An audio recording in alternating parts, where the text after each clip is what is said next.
Not every war is fought with weapons. Some unfold with water, secrets, and silence. That's a quote from the preface of our source today. It really sets the stage, doesn't it? It does. Welcome to the deep dive. Today we're navigating a really intricate story called Silent Siege, the Fall of Texas.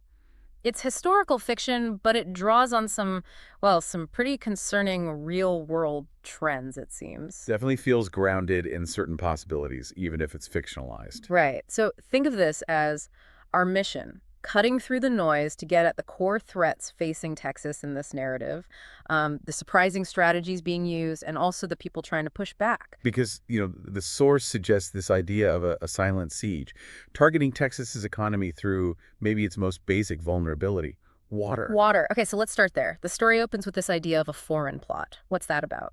Well, it's interesting because it's not about military force. The strategy described is economic, calculated, long-term, How so? by pushing water-hungry industries into Texas, fast-tracking things, maybe exploiting water laws to, drain the aquifers. Wow. The source quotes the leader behind this saying something pretty stark, doesn't it? It does. We don't need missiles to destroy America. We just need to break its economic spine. And then crucially, water, the new oil, the new battlefield. Chilling. It really makes you think, what parts of the Texas economy are that dependent on water, and what would the ripple effects be nationally? That's the core question, isn't it? The narrative seems to suggest it's foundational. So this initial strategy, attracting thirsty industries, using water laws, Yeah. how exactly could Texas water laws be exploited like that? Well, the source doesn't go into deep legal specifics, Right. but it hints at laws maybe favoring extraction, like the old rule of capture idea. Where whoever pumps it owns it, basically, regardless of the impact. Something like that, yeah. You combine that kind of framework with a sudden rush of industries needing massive amounts of water. It's a recipe for trouble, for depletion. Which leads us neatly into the next piece, the Trojan ships. Right. The irony here is thick. The GPS Act meant to boost U.S. tech independence, bring manufacturing home. A good goal on the face of it. Absolutely. Yeah. But the narrative suggests that in the rush, especially in Texas, the crucial environmental studies, specifically about water impact, were maybe glossed over or rushed. So you've got major players like Samsung, TSMC setting up huge factories, and the story hints Eloy Minsk has bigger plans too. Exactly. And the idea is that this wave of American pride, this desire for a manufacturing renaissance, might have blinded people to the ecological risks, particularly Texas's water vulnerability. It's a classic case of unintended consequences, potentially. Or, in the context of this narrative, perhaps intended by some, but unforeseen by others. Okay, let's shift to what the source calls the state sellout. This seems to have a couple of parts. First, the space tourism gambit. Yeah, this goes back to 2012. Texas wanted to be a leader in commercial space. So legislation was passed that, well, it effectively gave SpaceX, another Eloy Minsk company, a launch site Where was it? near South Padre Island.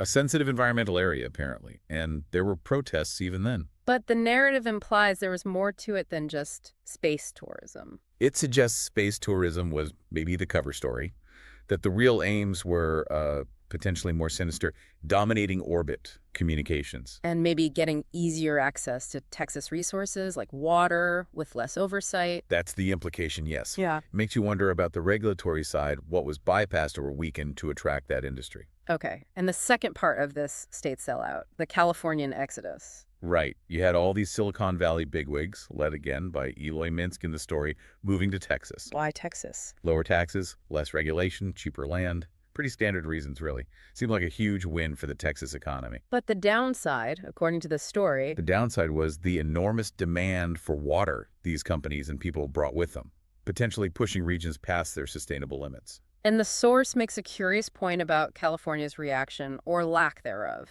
Yeah, it notes the California governor didn't really fight it, which makes the narrative pose the question. Was there some strategic reason in California that made letting them go seem okay, even knowing the strain it might put on Texas? There's a quote. When the sheep move, the wolves are close behind. Okay, so amidst all this maneuvering, a character emerges. Bob Ackle pronounced Ockgill, right? Akil, yes, Hmm? just a regular citizen in Bryan, Texas. August 2024, he decides to run for city council. Not a typical politician. No, not at all. He's driven by this growing unease. He's seeing warning signs in his own town, particularly about water. And his platform reflects this, the 5 stones. Exactly. It covers a few things, but Stone 4 is explicitly What? water, water, water, ensure long-term regional water security. So he was already zeroing in on this even before it became widely known. It seems so. He was picking up on local indicators, perhaps, that higher-ups were either missing or maybe ignoring. Which brings us to something really disturbing. The source calls Bryan's secret. Yeah, this is unsettling. Back in May 2024, before Akil even announced his run, the city leaders in Bryan apparently got briefed Briefed on what? on their water security. It had dropped massively from having about 50 years worth of supply down to just 8 to 10 years. 50 years to 10, that's a cliff, an existential threat. Absolutely. But the truly shocking part, according to the narrative, this information was kept secret Secret from the public. until after the local elections. That's the allegation. Meanwhile, what about things like the city's bond rating? That's another layer. S&P Global apparently kept Bryan's AA+ rating, but the source claims S&P knew about the water crisis privately. New and still maintain the rating. Why? The narrative suggests they were sort of waiting to see if a lawsuit might reverse the water rights sales. So investors, citizens, all operating without this critical piece of information, heading towards a potential disaster unknowingly. It really drives home that, quote, the source uses. A lie can travel halfway around the world before the truth even ties its shoes. The whole system seemed tilted away from transparency. Wow. Okay, the story then takes a very personal, almost tragic turn with the voice from the grave. Yes, the story of a local rancher. He's offered a huge sum, $450,000 for his water rights. Life-changing money for many people. For sure. But he's conflicted. He feels like selling is a betrayal, betraying the land, the community, the future. And then, He dies mysteriously. And later a letter is found. what did it say? It's heartbreaking, really. Yeah. He writes, "This land fed my family. These waters ran clear. I fear I'm betraying not just my name, but the future. If you read this, know I tried to choose right. God forgiving if I failed." Good heavens. And his land was important. Critically important. It controlled, the narrative says, about 10% of the access to a key aquifer. And after his death, it gets snapped up by these water barons. Water bans. So people or groups strategically buying up water rights. That's the term used, yeah. Suggests entities focused on controlling the water, maybe more for profit than for the community's long-term good. It highlights the immense pressure and the stakes involved. That, quote, the price of loyalty is never counted until it's too late, feels very apt there. So facing this crisis, with the water clock ticking down to 8, 10 years, what does Bob Akil propose?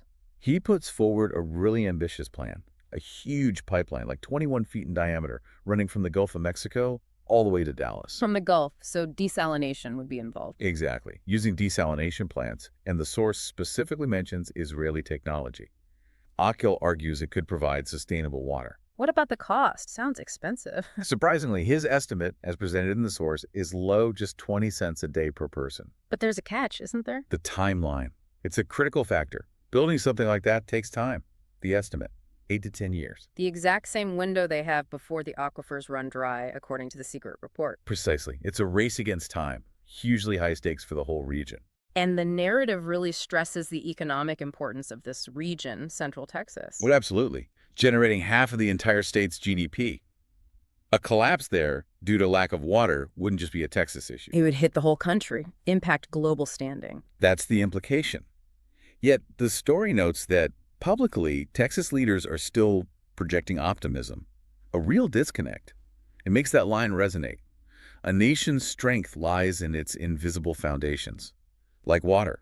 The narrative then loops back to Eloy Minsk and space, the space monopoly and the final stone. Right. By 2024 in this story, his company's launched something like 7,000 satellites. 7,000. Yeah, create this near total dominance over low Earth orbit internet. And the source connects this to communication security, mentions underwater cables. It does. It raises the specter of severed cables and having global communication potentially funneled through a single point of control. That old military saying, control the skies and you control the Earth, feels disturbingly relevant. So control of communications.